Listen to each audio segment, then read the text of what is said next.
안녕하세요. 동양의 지혜 정빈나입니다.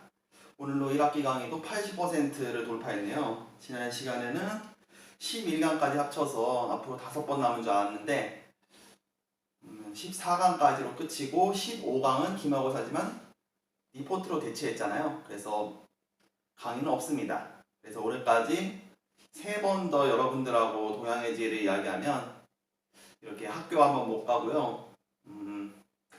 생각지도 않게 유튜버가 돼가지고 여러분들하고 만났던 이 다사다난했던 1학기가 끝납니다. 그렇지만은 얼굴 한 번 못 본 분들인데도 불구하고 최선을 다해서 참여해주시고 소통해주시고 또 질의응답에 임해주신 여러분들 때문에 오늘까지 올 수 있었습니다. 강의하는 동안만큼은 제가 다른 데서 받은 스트레스도 다 잊어버리고 강의하는데 신명을 낼 수 있을 만큼 정말 여러분들에게 많은 힘을 받았습니다. 다시 한번 감사드립니다. 이제 12강부터 14강까지 남았는데 3번 강의는 한국사상을 이야기합니다. 한국사상인데 왜 조선 성리학부터 현대 한국철학까지만 얘기하느냐 라는 의문을 제기할 수 있어요. 그러나 동양의 지혜를 준비하면서 오늘날까지 동아시아 정신세계를 구축해온 사상들을 고르다 보니까 어쩔 수 없이 다음을 기약하면서 제외한 학자들 혹은 사상들이 좀 많았습니다. 그래서 그리고 보다 쉽게 이해할 수 있도록 설명하다 보니까 놓친 부분도 많았고요. 그래서 다시 제가 동양의 지혜를 다시 강의할 기회가 있으면은 그때는 이번에 다루지 못한 사상들 그리고 각 사상들의 경전이나 사상가들을 중심으로 보다 깊으면서도 구체적인 내용들을 전해드리고 싶습니다. 조선 성리학이라는 이름을 처음 들으면 어떤 생각이 들까요? 우리가 8강에서 성리학을 이야기할 때 그때도 이미 말씀드렸죠. 성리학에는 오늘날까지 오랫동안 쌓여온 부정적인 이미지가 존재합니다. 그리고 그 이미지를 쉽게 떨쳐내지는 못했죠. 공론으로 치닫는 성리학이 나라를 망하겠다. 세계를 니와 기로 나눠서 우열을 가리는 성리학의 사고 방식이 오늘날까지 흑백 논리와 진영 논리에 찌들게 만들었다. 이런 비판도 제기됩니다. 이런 비판들을 그저 성리학에 대해 무지한 탓이라고 돌릴 수는 없습니다. 이미 얘기했듯이 성리학이 갖고 있는 이 보수적인 성격 그리고 시대 변화에 둔감한 면, 과거 지향적인 면들이 이 조선 말기를 맞아서 이제 자기 한계를 극복하지 못하고 성리학이 역사 속으로 사라진 시대였잖아요. 이런 한계들을 극복하지 못하고 그럼에도 불구하고 우리는 일상 속에서 성리학자들을 이미 매일매일 만나고 있습니다. 우리 지갑 속에 든 저 1,000원, 5,000원 볼 때마다 우리가 이미 퇴계의학 선생님이랑 율곡이 선생님을 매일 영접하잖아요. 물론 그 세종대왕님이나 우리 율곡 선생님의 어머님을 좀 더 많이 배웠으면 합니다만 어쨌든 그렇다는 겁니다. 저 화폐 모델이 제정될 당시에요. 안동에서 유림 어르신이 담당자에게 구구절절하게 항의하는 편지를 보내셨다 그래요. 왜 율곡은 5,000원인데 퇴계 선생이 1,000원이란 말이냐? 퇴계 선생이 율곡만 못하다는 말이냐? 이렇게 펄펄 뛰면서 편지를 보내신 어르신에게 당국자가 이렇게 답변했답니다. 더 훌륭하신 분을 더 많은 사람들이 자주 모시게 하려고 퇴계 선생님을 1,000원권에 모셨습니다. 라고 답변했대요. 그러니까 중국은 모택동입니다. 그리고 인도에서는 간디를 화폐 모델로 쓰죠. 즉 그 나라의 역사적 위인 혹은 현대사에서 가장 큰 영향을 미친 인물을 그 나라의 화폐 모델로 쓰곤 합니다. 그렇다면은 오늘날 우리가 퇴계와 율곡을 화폐 모델로 쓰고 있다는 것도 곧 이 두 사람과 그들이 탐구했던 사상을 우리나라의 정체성, 한국의 정체성을 구성하는 요소로 공인을 하고 있다는 얘기겠죠. 그렇다면은 고대로부터 지금까지 내려온 우리나라 역사에서 이 퇴계와 율곡이 어떤 의미를 갖고 있기에 그렇게 화폐 모델로 정했을 것인가 이걸 알려면 먼저 그들이 활동했던 조선이 어떤 나라인가를 생각해야 될 겁니다. 조선에 대해서 우리가 갖는 이미지는 성리학에 대해서 우리가 갖는 이미지만큼이나 좋지 않죠. 일제강점기 36년이라는 프리즘으로 볼 수밖에 없습니다. 한반도에서 생겨났던 나라 중에서 유일하게 외세에 의해서 국권을 빼앗긴 나라였고 지금의 우리나라로 가장 가까운 나라니까. 일본은 일본대로 그랬어요. 조선은 망할 나라였기 때문에 망했다. 국민성이 저급해가지고 당파 싸움으로 망한 나라다 라고 일본 제국주의자들은 가르쳤습니다. 이른바 식민사관이라고 그러죠. 더불어 이렇게 망국의 충격을 받은 지식인들 역시 과거의 조선이라는 이 낡은 나라에 대해서는 전적인 비난을 할 수밖에 없었어요. 우리가 지난 시간들에 봤던 영청교체기 지식인들이나 혹은 근대 중국의 전반 서화론들이 다 그랬잖아요. 망국의 충격, 그 앞에서 과거의 사상들을 비판하고 전적으로 부정하면서 극복하려고 했던 그런 사람들이 많았잖아요. 조선에도 그랬습니다. 조선이라는 나라 자체가 이미 말기 증상을 보이는 나라이기도 했고요. 그런데 그럼에도 불구하고 우리는 이 조선이라는 나라가 1910년 경술국치로 망국하기에 앞서서 1392년에 세워진 나라가 어떻게 518년 동안 유지되어 왔는지, 그리고 그 힘이 오늘날까지 어떤 모습으로 이어지는지를 살펴봐야 된다는 거예요. 518년을 유지했어요. 세계적으로도 유례가 없는 나라입니다. 중국과 유럽의 경우에는 대략 200년에서 300년 주기로 왕조가 교체되곤 합니다. 그런데 조선은 그렇지 않았다는 겁니다. 중간에 임진왜란이나 병자호란 등의 여러 위기들이 있었지만은 결국에는 그걸 다 극복하면서 518년 역사를 이어갔다는 거죠. 그러니까 망국의 원인을 성리학에서 찾는다. 그러려면은 이렇게 518년을 이어져 내려온 원동력, 그리고 오늘날까지 영향력을 미치고 있는 원동력 역시 성리학에서 찾아야 공정할 것입니다.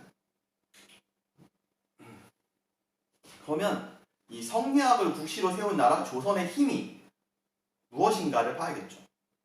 지난 시간에서 우리는 성리학이 가지고 있는 특징을, 이 소프트웨어가 가진 특징을 내구성, 안정성으로 정리를 했습니다.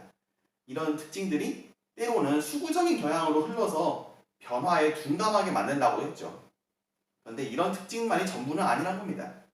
일단 우리가 지난 시간에 살펴본 성리학의 강령은 이거예요. 성리학뿐만 아니라 유학 전체의 강령이죠. 수양을 통해서 성인이 될 수 있다 하는 것이 중심입니다. 그리고 그거 성인이 되는 데서 그치지 않고 개인을 넘어서 사회로까지 이 세계를 변화시켜야 한다는 겁니다. 치국평천화해야 된다는 거예요. 내면으로는 배우고 덕을 닦아서 충실하게 닦아서 내성을 이루고, 바깥으로는 사회에 참여하여서 천하를 다스리고 평안하게 만들어야 된다는 것, 외왕해야 된다는 것이 유학 그리고 성리학의 강령이라는 겁니다. 이 강령에 비추어서 보면은 조선 성리학의 특징, 조선 성리학의 사회적 측면이 두 가지로 드러난다는 겁니다. 첫 번째는 지식의 역할을 중시했다는 거예요. 무엇보다 중시합니다. 유교사회에서 관리는 곧 유교 지식인이기도 해요. 그리고 이 지식인으로서의 위치를 유지하거나 상승화시키기 위해서는 그에 상응하는 끊임없는 노력이 필요하다는 겁니다. 심지어 왕도 공부를 잘해야 왕 대접 받는 겁니다. 신하의 경연을 통해서 지속적으로 지식을 확충해야 되고, 신하들과의 언쟁에서 절대로 밀리지 말아야 되고, 안 그러면은 왕으로서 위신이 깎이고 왕권이 떨어질 수밖에 없다는 겁니다. 여기 나오는 건 영화 사도에 나오는 장면이었는데요. 영조가 이제 세손에게, 훗날 정조가 된 세손에게 이렇게 말을 하는 겁니다. 공부 열심히 해라. 공부 안 하면 왕이라도 칼끝 쥔다 라고 말하는 거예요. 공부 안 하면 왕이라도 칼끝 쥐는 겁니다. 이 사회에서는. 그리고 지식을 중시한다는 것은 곧 문자, 즉 지식을 전달하고 유지하는 수단으로서의 문자를 중시하고 기록을 중시하는 태도로 이어진다는 거예요. 그렇기 때문에 조선 역사에서는 끝까지 편찬 사업과 기록 사업이 지속되었다는 겁니다. 오늘날 우리가 만나는 조선왕조실록만 해도 무려 5천만 글자나 돼요. 그리고 승정원 일기, 즉 오늘날로 치면은 대통령 비서실 업무 일지인데요. 이 대통령 비서실 업무 일지가 3242책에다가 2억 4250만 글자를 수록하고 있습니다. 아직도 번역하고 있어요. 승정원 일기, 아니 조선왕조실록을 번역해가지고 인터넷상에서 데이터베이스 하는데 대략 10년인가 걸렸다 그랬는데 이 승정원 일기는 아마 30년쯤 걸릴 겁니다. 그만큼 조선은 기록을 중시했다는 겁니다. 철두철미하게요. 기록을 중시했다는 거고 지식을 중시하는 태도에서 나오는 겁니다. 두 번째는 적극적인 사회 참여예요. 적극적인 참여. 유교 지식인들에게 사회 참여라는 건 뭐냐? 즉 현실의 문제를 나의 문제로 받아들이고 그것을 치고 평천하의 대상으로서 삼는 겁니다. 그래서 나의 갖고 있는 지식이 단순히 나의 삶을 윤택하게 만드는 것 혹은 내 생활 태도를 윤리적으로 만드는 것뿐만이 아니라 나의 삶을 변화시키고 내 이웃을 변화시키며 사회를 변화시키며 나아가서 세계를 변화시키는 그런 동력이 된다는 거예요. 이를 위해서는 경전이 현실에 끊임없이 적용이 돼야 되는 거고 그렇다고 해서 현실을 경전에다가 뜯어 맞추는 게 아니라 현실에 비춰서 경전도 재해석이 돼야 된다. 이런 과정을 밟아야 된다는 겁니다. 사회 참여가 바로 그런 과정이고요. 그래서 유교사회에서, 조선사회에서는 이런 겁니다. 경전 공부를 통해서 관료가 되잖아요. 이 일이 참여입니다. 사회 그리고 조선에서는 사회에 대한 비판의식, 문제의식을 수렴하는 그런 기관 또한 존재했다는 거죠. 정부 공식기관으로. 예를 들어서 왕실과 권력기관을 비판하고 견제하는 사관원이 있고 사원부가 있고 홍문관이 있습니다. 언론 3사라고 부르는 기관들이죠. 그리고 조선왕조실록 그리고 승정원 일기에 담겨있는 무수한 토론들, 무수한 비판들, 무수한 상소들은 다 뭐냐? 즉 경전에 비추어서 세상을 보고 또한 세상에 비추어서 경전을 보고 실천하려는 그런 노력들이었다는 겁니다.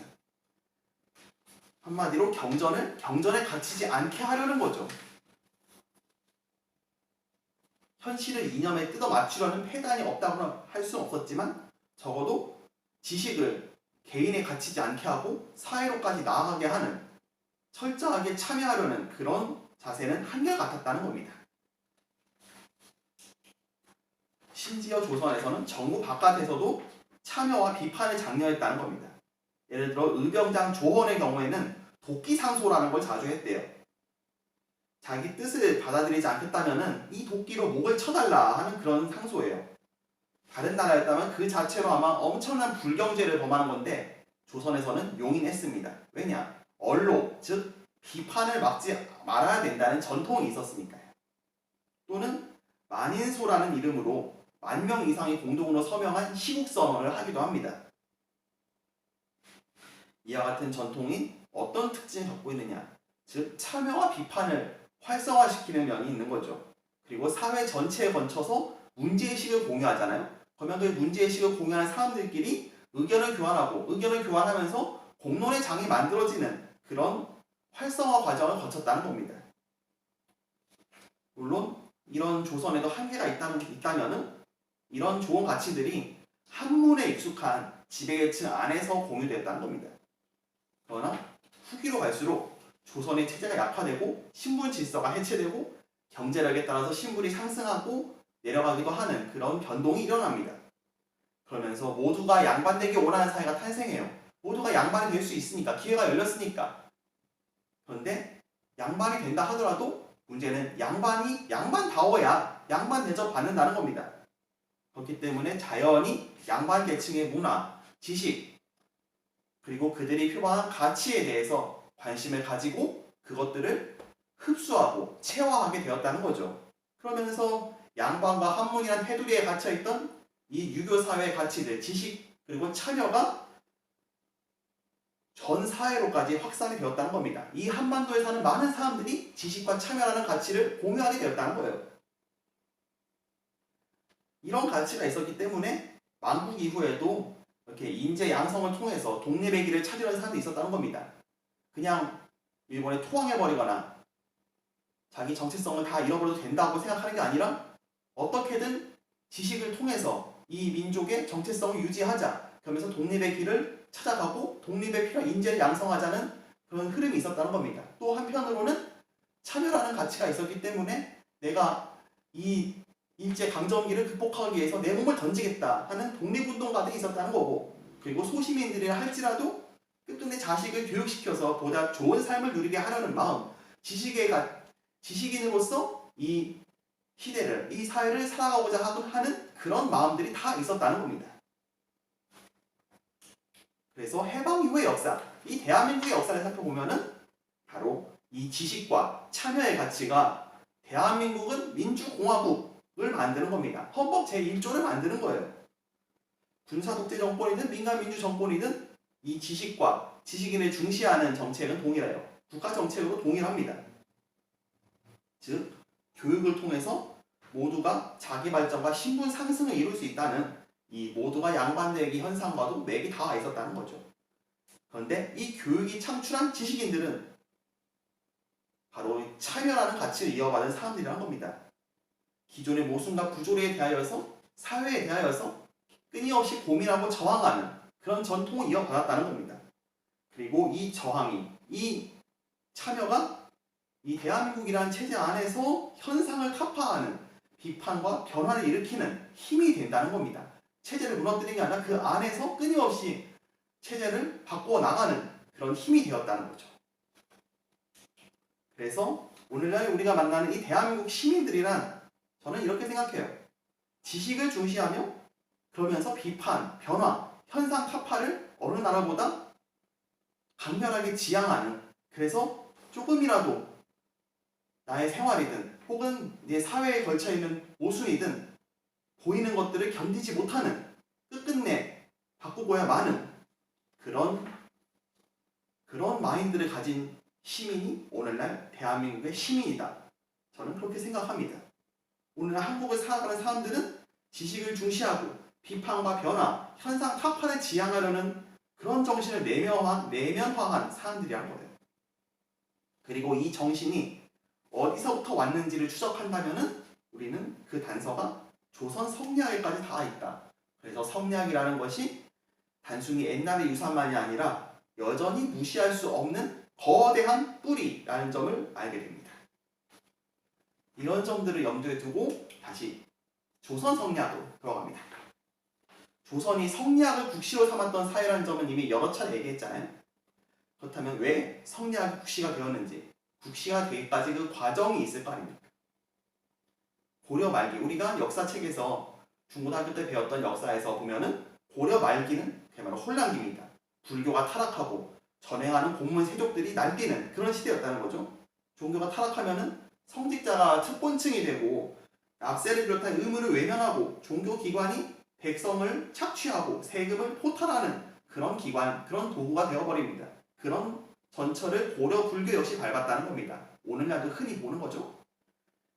그리고 고문 세족들은 산과 강을 경계로 할 만큼 넓은 땅을 독점했습니다. 그러면서 백성들을 소장노비로, 즉 소장료를 내고 땅을 빌려서 먹고 사는 그런 노비로 만들었다는 거예요.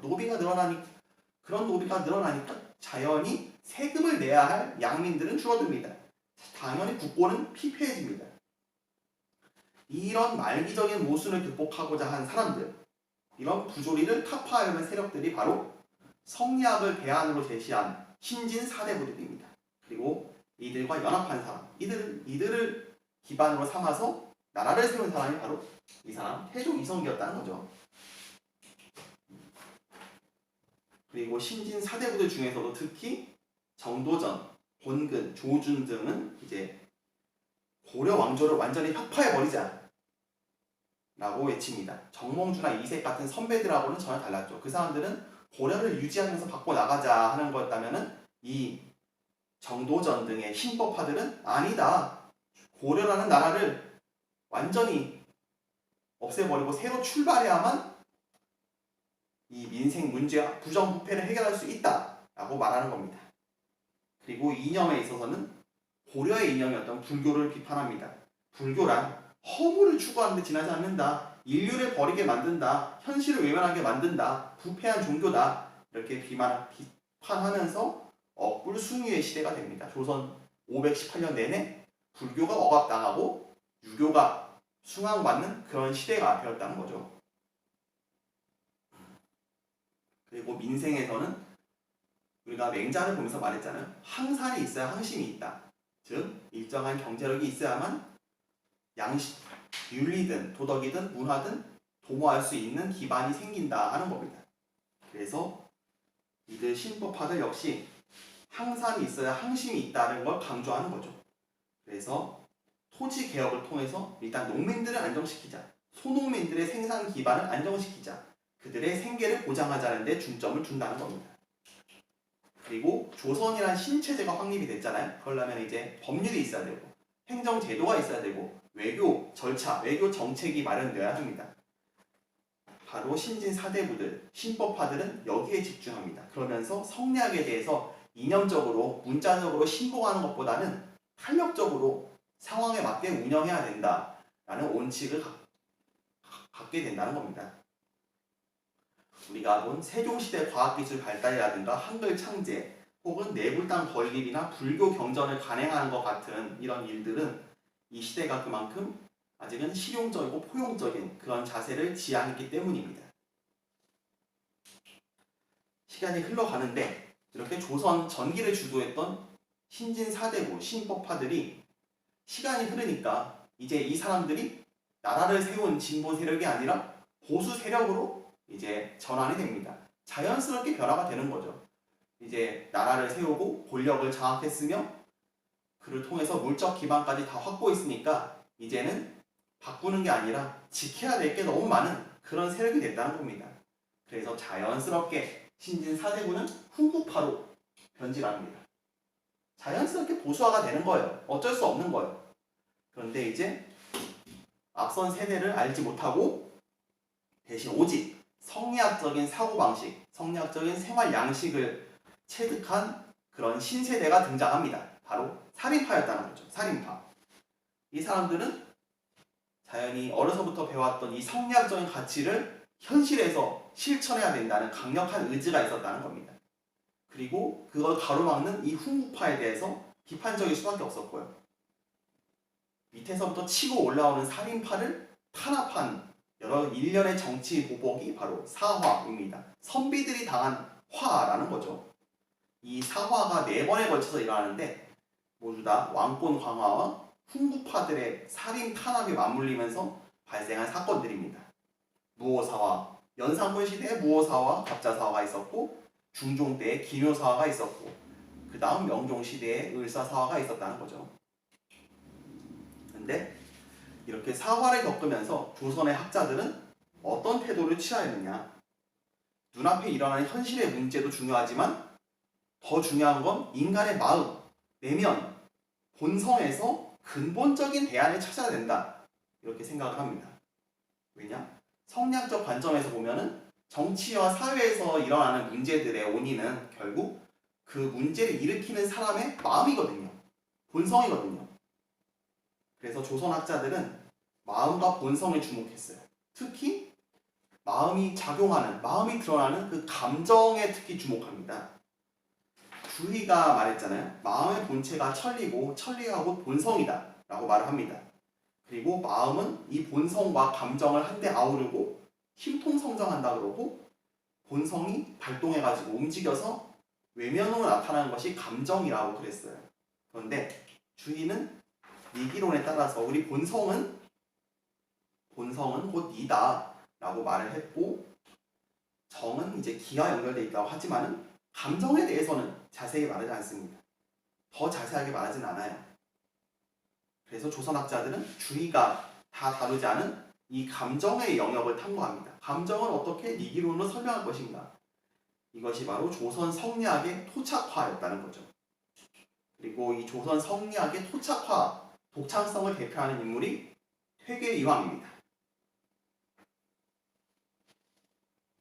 앞에서 화폐 모델에서는 각 나라의 가장 뛰어난 인물들을 선정한다 그랬잖아요.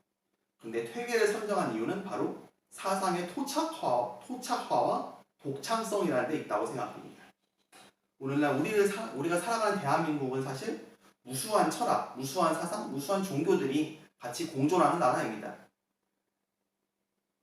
정말이지 전통에서 전근대, 근대, 현대, 미래의 이르기까지 모든 시대와 모든 사상들이 이 대한민국 위에서 경쟁하고 있는 상태죠.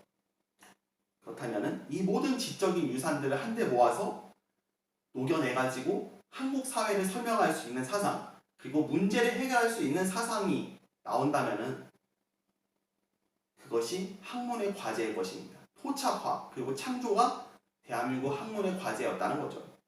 그래서 1,000원권 모델을 선정한 사람들은 아마 바로 이 토착화와 창조의 모범을 퇴계에서 찾았다는 생각이 듭니다. 그렇다면 이 퇴계라는 사람은 어떤 사람일까요? 그는 연산군 시대에 출생합니다. 그리고 중종에서 인종, 명종, 선조로 이어지는 정치적 격동기를 보낸 사람이에요. 이 시대에 앞에서 말한 그 4번의 사화가 모두 일어납니다. 출생 3년 전에는 무오사화가 있었고 4살 때는 갑자사화가 있었고 19살 때는 이제 직접 기묘사화가 일어나서 조광조를 비롯한 무수한 선비들이 죽어나가는 걸 봅니다. 그리고 45세 때 이번엔 직접적인 피해자가 돼요. 형이 을사사화할 때 연루돼가지고 처형을 당했습니다. 죽었어요. 본인도 사탈관직을 당합니다. 공무원 자리에서 파면당했다는 거예요. 그만큼 본인까지도 이 험한 시대에 한복판에 있었다는 겁니다. 이런 시대를 살아가면서 퇴계는 그 대안을 학문에서 찾아서 정진했다는 겁니다. 그에 따라서 명망도 높아지죠. 유학자, 권력자, 왕까지도 퇴계에게 출사해 주십시오. 서울에 오셔서 관직을 맡아주십시오 라고 요청을 합니다. 그만큼 이 사대부 지식인 계층의 대표 퇴계 이황 선생이 조정해 나가는 것 자체가 일종의 정치 안정을 불러올 수 있었으니까. 그러나 퇴계는 잠깐만 나아갑니다. 잠깐만 성균관 대사성, 즉 서울대 총장이나 혹은 홍문관 대제학 등의 역할만 하고는 학문 관련 명예직만 잠깐씩 역임하고 다시 고향으로 내려갑니다. 그러고는 바로 이곳 이 도산 서원에서 연구와 강의에 전념했다는 거죠. 그러니까 지금은 이렇게 많이 건물이 있는데 원래 퇴계 선생께서 활동하던 때는 요영역 정도였답니다. 본인이 직접 지은 건물은 이거예요. 여기서 기거하면서 제자들을 만나서 강의하고 연구했다는 거죠. 토론하고. 그러다가 이제 70세가 되던 해에 저 매화나무 물 줘라 유언을 한마디 하고는 그렇게 조용히 세상을 떠났답니다. 이 퇴계라는 이름을 오늘까지 남긴 사상적 유산이 있어요. 바로 사단 칠정 논쟁이라는 겁니다. 청년학자 기대승과 8년간 벌인 논쟁인데요. 앞에서 소개한 대로 주희가 미처 다루지 않았던 감정의 영역을 니기론으로, 니와 기 개념으로 해석하려는 작업이었습니다. 논쟁은 1558년에 시작됩니다. 안동에서 이황이 서울에 있는 제자에게 편지를 보냅니다. 그러면은 그 제자가 받아서 그 편지를 다시 전라도 광주 사는 기대승에게 보냅니다. 그런 식으로 논쟁을 진행했대요. 그때 학자들 사이에서 편지를 주고받는 일은 오늘날 학술대에서 발표하는 일과 같았다는 거예요. 논쟁이 담긴 편지가 나오면은 그 편지를 이제 다른 학자들이 읽고는 자기 견해를 덧붙인 또 다른 편지들을 써가지고 논쟁의 당사자들 혹은 그걸 관전하는 학자들에게 보내면서 계속 토론을 하는 겁니다. 마치 그 게시판에 보면은 리플이 달리고 그런 거랑 똑같죠. 한 100풀, 1000풀 이렇게 리플이 달리는 것처럼 그렇게 논쟁을 했다는 겁니다. 그래서 8년간 논쟁을 합니다. 두 사람은 서로의 견해를 논쟁을 통해서 명료하게 정리를 할 수 있었습니다. 그러나 그게 결론을 내지는 못했어요. 퇴계는 이제 기대승의 주장을 일부 수용하면서 인양반의 주장을 일부 수용하면서 자기 견해도 바꾸기는 하는데 조금씩 바꾸기는 하는데 그렇다고 완전히 바꿔버리지는 않습니다.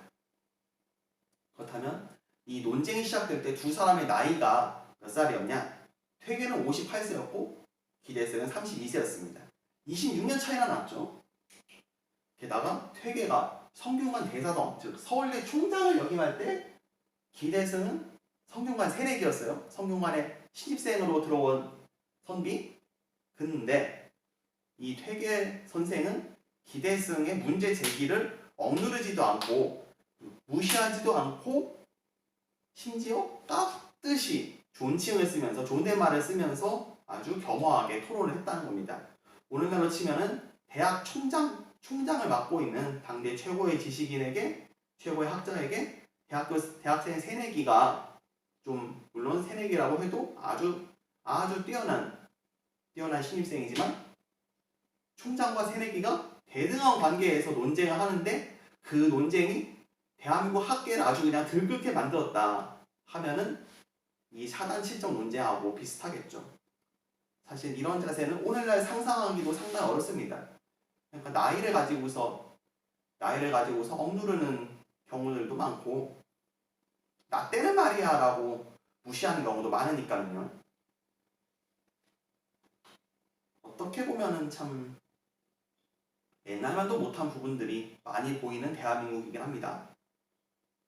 어쨌든 그러면 이 사단 칠정 논쟁에 앞서서 좀 개념을 좀 정리를 하고 들어가야 돼요. 안 그러면 빙글빙글 돌다가 헤매면서 놓칩니다.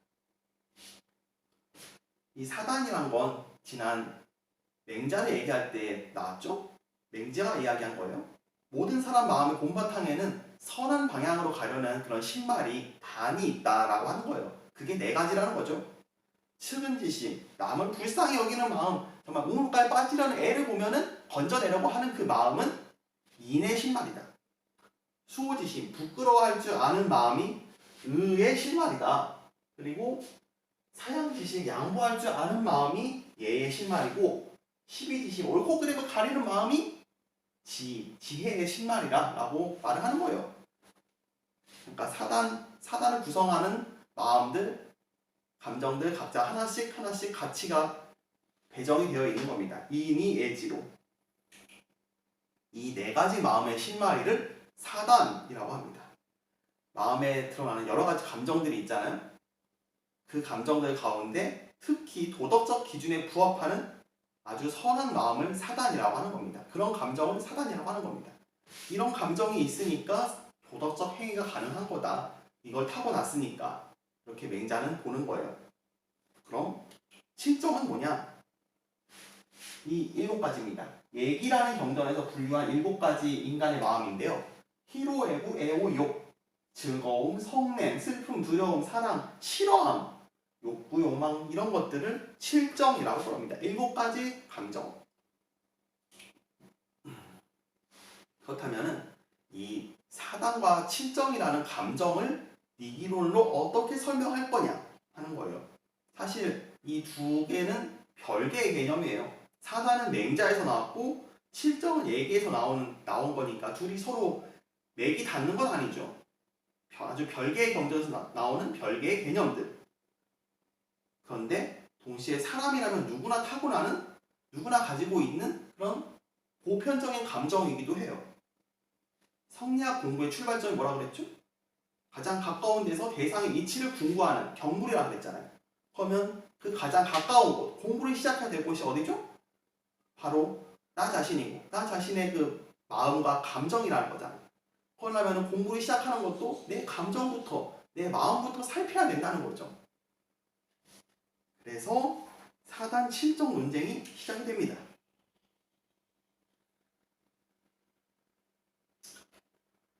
그리고 다시 설명에 앞서서 니기론도 좀 다시 복습을 좀 해봐요. 우리가 만났던 성리학의 니란 건 그런 거였잖아요. 우주원리 이퀄 도덕원리. 그리고 이 원리가 인간과 만물 세계에 똑같이 적용이 된다 그랬잖아요. 보편적으로. 그리고 모든 사물을 규율하고 다스리는 본질적인 원칙이라고. 그리고 모든 사물을 존재하게 만드는 원리, 운동의 법칙이라고 그랬잖아요. 그때는 도덕원리, 이퀄 존재하는 원리 이런 거예요. 그리고 사물이란 건 모든 현상, 사건, 존재, 마음 이런 걸 다 포괄하는 겁니다. 우리가 대상으로 만들어서 이해할 수 있는 것, 대상화할 수 있는 것들은 다 사물이에요. 그리고 이 사물은 끊임없이 변화합니다. 인간의 마음도 그런 거고요. 근데 성리학자들이 추구하는 건 이 변화 가운데에서 변하지 않는 것, 변화하는 현상의 배후에서 변화로 만들어주는 것, 그런 걸 추구하는 거예요. 그리고 기라는 게 뭐냐? 물질적인 특성이나 운동하고 변화하는 것들을 모두 포괄하는 겁니다. 그냥 한마디로 움직임 혹은 눈에 보이는 것, 물질적인 것들을 다 기라고 이해를 하면 되는 거예요. 그래서 사물을 구성하는 재료, 변화하고 운동할 수 있는 그 힘, 이런 걸 다 기라고 합니다. 이 기가 뭉치고 흩어지는 데 따라서 사물이 생겨나기도 하고 사라지기도 한다고 그랬죠. 그리고 인간과 사물에 따라서 천차만별이라는 거고, 이 사람에게는 이 사람을 이루는 기가 있는 거고, 저 사람에게는 저 사람을 이루는 기가 있는 거고. 그래서 도덕 원리로서의 니는 모두가 다 공유합니다. 근데 이제 사물 각각의 차이를 현실에서 볼 수 있는 이 세계를 만드는 것은 기라는 거죠. 우리가 지난 시간인가 이제 이를 설계도에 비유하고 또 기를 건축자재에 비유했잖아요. 그래서 설계도는 이제 건축자재에 따라서 여러 가지 모습으로 나타날 수 있다고 그렇게 비유를 했었습니다. 자, 이렇게 리기론과 사단 칠정에 대해서 개념 정리를 했으니까 사단 칠정 논쟁으로 넘어갑니다.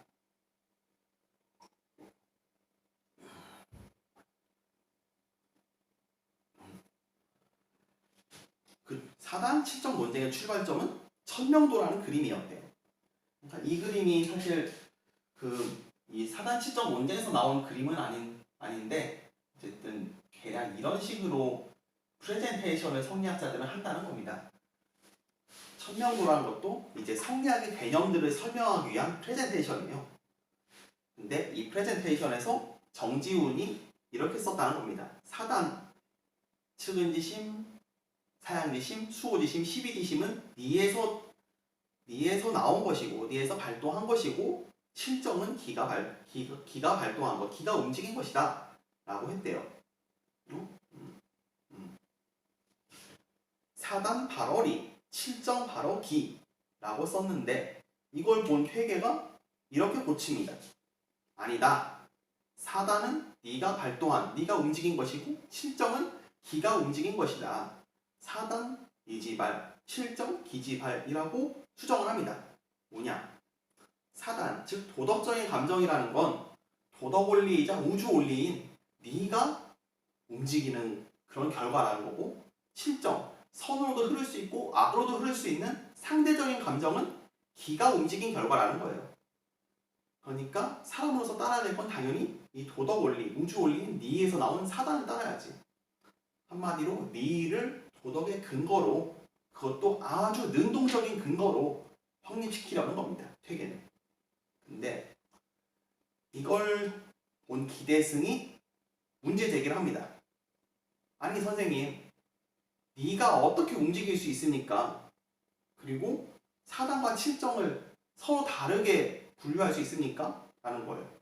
사단이든 칠정이든 모두가 다 똑같은 감정이라는 거예요. 똑같은 감정이에요. 기대승의 말에 의하면. 그리고 칠정이란 감정들 안에 사단이 들어있을 뿐이라는 겁니다.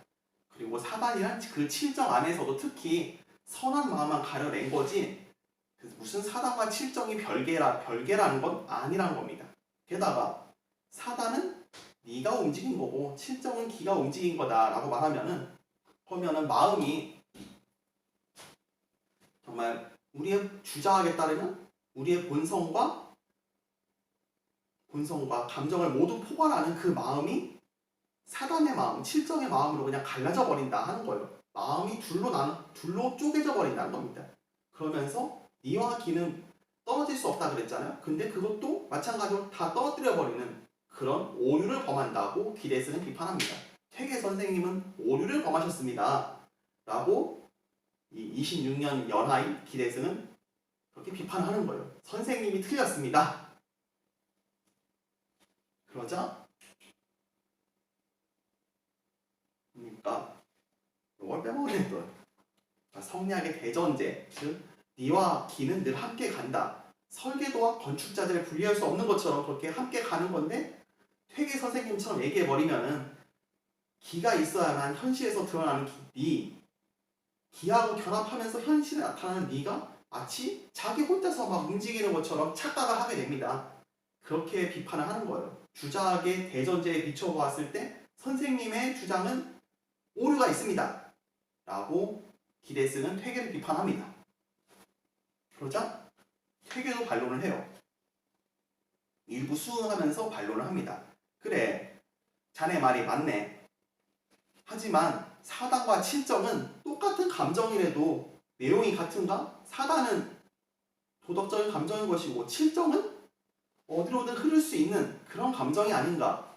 당연히 구별해야 하지 않겠는가? 라는 겁니다. 그러면서 주자께서 본성도 본연지성과 기질지성을 구별하지 않았는가? 라고 자기 주장의 근거를 제시합니다. 그러니까 본연지성이라는 건 그냥 천리예요. 마음의 본바탕. 그리고 기질지성은 본연지성 플러스 기라는 거였고 기 때문에 제한받는 거. 그러니까 본성을 니와 기로 나눠서 설명할 수 있다면 당연히 우리 감정도 니와 기로 나눠 설명할 수 있지 않겠는가? 라는 게 퇴계의 주장입니다. 그리고 사단의 근원은 어디인가? 그것은 인이에지. 우리 인간이라면 누구나 갖고 있는 본연지성이 아닌가? 그런데 실정, 이런 희로애고 애호욕 같은 것은 외부에서 어떤 대상을 접촉했을 때 나에게 어떤 이런 감정을 불러일으키는 대상이 나타났을 때 그때 따라 나오는 게 아닌가라는 겁니다. 한마디로 도덕적인 감정은 우리 내면, 우리 본성에서 솟구쳐 나오는 건데 이 선으로도 갈 수 있고 악으로도 갈 수 있는 그냥 보통의 감정은 외부에서 그 근원이 있다는 겁니다. 한마디로 니에 근거한 도덕적 감정이 있으면은 기에 근거하는 그냥 보통의 감정, 어디로든 흐르고 튈 수 있는 그런 감정이 있다는 겁니다. 그리고 인간이라면 마땅히 전자를 따라야죠. 그리고 이 도덕적 감정의 근거는 뭐냐? 누구나 가진 니라는 겁니다. 퇴계는 그래요. 철저하게 니를 중시해요. 심지어 니가 스스로 움직일 수 있다고까지 말을 합니다. 원래 그러면 안 되는 거잖아요. 근데 그걸 증명하고자 주위의 그 무수한 문건 중에서 주위가 니가 움직인다고 말한 부분을 마침내 찾아서 제시를 했답니다. 겨우 딱 한 군데 나오긴 했대요. 그래서 퇴계가 말하고자 하는 것은 바로 네가 그냥 수동적으로 길을 따라서 길을 타고 그래야만 이 세상에 드러날 수 있는 거냐? 이 우주와 사회와 인간을 모두 통솔하는 이 도덕 원리가 단지 기에 의해서만 드러날 수 있는 것이냐? 이 도덕 원리가 정말로 나의 삶을 도덕적으로 만들어 주려면은 자기가 능동적으로 드러나야 되지 않느냐 하는 겁니다. 그러자 기대승은 다시 반론합니다. 아니 선생님 그런 식으로 자꾸 4단과 7정을 엄격하게 구분하시면은 전에도 말씀드렸지 않습니까? 두 가지 마음이 있고 두 가지 감정이 있는 것처럼 그렇게 착각을 하게 됩니다. 그리고 본성도 본연지성과 기질지성을 나누는 건 맞아요. 주의 선생님도 그렇게 말을 했어요. 근데 감정은 본성이 발동해가지고 감정으로 나온다 그랬잖아요. 이미 본연지성이 기질하고 딱 붙은 상태에서 결합한 상태에서 나온 게 감정인데 어떻게 그걸 4단 7정으로 나눕니까? 게다가 니 없는 기 없고 기 없는 니 없다고 주의 선생님께서 이미 말씀하셨는데 그걸 자꾸 위반을 하시니까 왜? 그리고 마지막으로 니가 움직인다고 주의가 말했다 그랬죠? 근데 그것도 겨우 한 번 나온 거고 심지어 문맥상으로 보면은 선생님이 얘기하신 그런 맥락으로 나온 것도 아닌데 어떻게 이렇게 경강구애를 하십니까? 라고 반론을 하는 겁니다. 기대승이. 그래서 퇴계는 결론을 내립니다. 자네 말이 일리가 있구먼 하면서 이제 자기 견해를 수정을 해줍니다. 아까 맨 처음에는 사단 니지발, 실정 기지발이라고 그랬잖아요. 근데 퇴계가 결론에서 나온 건 이런 겁니다. 사단은 이 인의예지에 해당하는 측은지심, 수호지심, 사양지심, 십이지심은 네가 발동하고 네가 움직이고 그걸 기가 따라오는 거고 실정 희로애고 애호욕은 말이야 기가 바라고 네가 그 위에 탑재되는 거다, 타는 거다. 그렇게 결론을 내리자 라고 논쟁을 마감을 합니다. 한마디로 니와 기를 분리할 수 없다. 그건 분리하면 그건 주작이 아니다 라는 기대승의 지적은 수용을 해줍니다. 그러나 네가 어찌됐든 기보다 우월하다, 스스로 작용할 수 있다, 능동성을 가질 수 있다, 이런 주장만큼은 끝까지 유지를 합니다.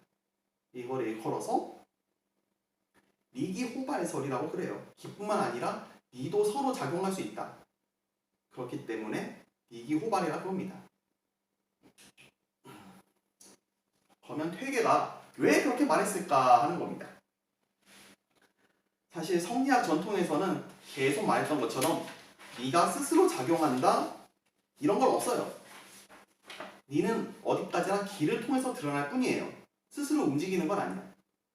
그 설계도하고 건축자재 예를 들었잖아요. 설계도가 자재 없이 스스로 뚝딱뚝딱 집을 만들 수 있어요? 그건 아니지. 그래서 성리학 본연의 논리, 본연의 체계에 비춰보면은 기대승의 주장이 훨씬 타당하다. 이건 맞아요. 그런데 그럼에도 불구하고 퇴계가 왜 그렇게까지 말을 하는가? 성리학의 기본 전제에서 벗어나면서까지 그렇게 말할 수밖에 없는 이유가 있다는 거죠. 바로 퇴계는 모든 도덕적 가치들이 짓밟히는 그런 사화, 정말 살육전이 벌어지는 시대를 살아남은 그 피해자였다는 겁니다. 정치, 사회, 문화 모든 게 다 혼란에 빠지고 부조리에 빠지고 억울한 죽음들이 속출하고 선이 짓밟히는 이런 시대에서 순수한 도덕적 가치가 어떻게 현실에서 드러날 수 있느냐, 이걸 고민을 한 사람이 퇴계라는 겁니다. 그러면은 그가 내린 결론이 이런 거예요. 이 절대적으로 선한 네가 현실에서도 움직이고 드러날 수 있어야 된다. 우리의 감정은 정말 아무 방향 없이 여기저기로 그냥 향하고 흘러가는 게 아니야. 그 자체로 천리의 발현, 천리의 발동이어야 된다. 그래야만 도덕적 가치가 현실에서도 드러날 수 있다. 정말 이 아수라장 같은 시대를, 억울한 피해자들이 만들어지는 시대를 극복할 수 있는 힘이 여기서 나온다. 그게 퇴계의 주장, 퇴계의 생각입니다. 더불어 그는 이 개인과 사회에서 일어나는 모든 문제의 근원이 뭐냐? 공의, 그리고 사리의 구별이 명확하지 않기 때문이다 라고 생각을 해요. 그러니까 사단은 곧 순수한 정신적 가치라는 거야. 그리고 실정은 욕구와 연관된, 신체적으로 물질적인 욕구와 연관된 그런 감정이라는 겁니다. 그래서 어찌되었든 반드시 전자, 순수한 정신적 가치, 이 사단이 실정을 이끌어야 된다 하는 겁니다. 그 관계가 전도되면, 뒤집히면은 도덕성이 방기되고 사회적으로 윤리가 파멸하며 정치가 타락한다고, 그렇게 퇴계는 아주 절실한 위기의식을 가졌던 겁니다. 그래서 퇴계는 이제 사리와 욕구를 분별해야 된다. 그리고 공의와 정신적인 가치를 선양해야 된다. 이런 분명한 목표의식을 자기 철학에 깔고 있었다는 겁니다. 그래서 이 사단 실정 논쟁의 배경에는 이런 퇴계의 문제의식, 퇴계의 절실함이 있었다는 거죠. 그래서 이 퇴계의 의의는 이런 겁니다. 이제 주자학이, 조선의 성리학이 주해의 이론을 답습하는 단계를 넘어서 자기 주장, 자기 체계를 보유한, 그래서 성리학의 기존에 살펴보지 못한 것까지 살펴보는, 그래서 새로운 단계로 나아가는 그런 토착화 사상이 되었다는 겁니다. 심지어는 임진왜란 이후에 많은 학자들, 도공들, 기술자들이 일본으로 잡혀갔다 그랬잖아요. 근데 그 중에서 이제 일본의 퇴계 사상에 영향을 받은 학자들이 일본의 퇴계 사상을 전수하고, 그러면서 일본 성리학의 중핵이 퇴계 사상이 되는 일이 일어납니다. 심지어 지난 시간에 봤더니 변덕사상가 양계초도 있었죠. 이 양계초가 찬시를 씁니다. 아득하여라 이 부장이니시여. 부자라는 건 성인에게 붙이는 거예요. 근데 이 양계초는 퇴계를 성인으로 봤다는 겁니다. 심지어 오늘날에도 이렇게 평가합니다. 양명하게 밀려서 생명력을 잃어가던 성리학이 퇴계를 통해서 조선에서 새 생명을 얻게 되었다라고 평가를 할 만큼 퇴계는 정말 조선의 퇴계만이 아니라 한국의 퇴계인 것이고 세계의 퇴계가 되고 있었다는 거죠. 잠깐 쉬겠습니다.